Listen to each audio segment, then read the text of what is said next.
എനിക്ക് കുറച്ച് ഡിമാൻഡ്സ് ഉണ്ടെന്ന്. എന്തൊക്കെ തന്റെ ഡിമാൻഡ്സ്? കേക്കട്ടെ.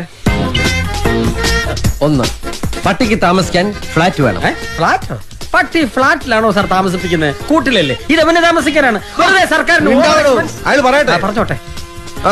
2, പട്ടിക്ക് സഞ്ചരിക്കാൻ AC കാർ വേണം. ഇവിടെ SIക്ക് സഞ്ചരിക്കാൻ കാറില്ല, പിന്നെ ആ പട്ടിക്ക് AC കാർ. നിനക്ക് കാറില്ല? അയ്യോ, അത് ഞാൻ പറയത്തില്ല. കഴിഞ്ഞോ തന്റെ ഡിമാൻഡ്സ്? ഇല്ല സാർ. ഇനിയും ഉണ്ടോ? ഓ, ഈ പട്ടിക്ക് മെനു ഉണ്ട് സാർ. അതെല്ലാവർക്കും ഉള്ളതല്ലേ സാർ? എന്റെ പട്ടിയുടെ മെനു ഈ സാർ നോക്കണം. നിന്റെ പട്ടിയുടെ മെനു ഞാൻ നോക്കണമെന്നോ? നിന്റെ തന്റെ വിളിച്ചോണ്ട് കാണിക്കണം. സാർ അവൻ പറഞ്ഞു കേട്ടോ, ഇവന്റെ പട്ടിയുടെ മെനു ഞാൻ നോക്കണമെന്ന്. ഞാൻ ഇതുവരെ എന്റെ മെനു പോലും. തന്റെ മെനു കാണട്ടെ. അയ്യേ, സാർ ഇത്രയ്ക്ക് ചീപ്പാണോ? ഇതാ സാർ, മുട്ട, ഹോർലിക്സ്, ചിക്കൻ, മിൽക്ക്, രാവിലെ. ഇതാണല്ലേ മെനു? അപ്പൊ ഞാൻ ഉദ്ദേശിച്ച സാധനമല്ല. എനിക്ക് കുറച്ച് ഡിമാൻഡ്സ് ഉണ്ടെന്ന്. എന്തൊക്കെ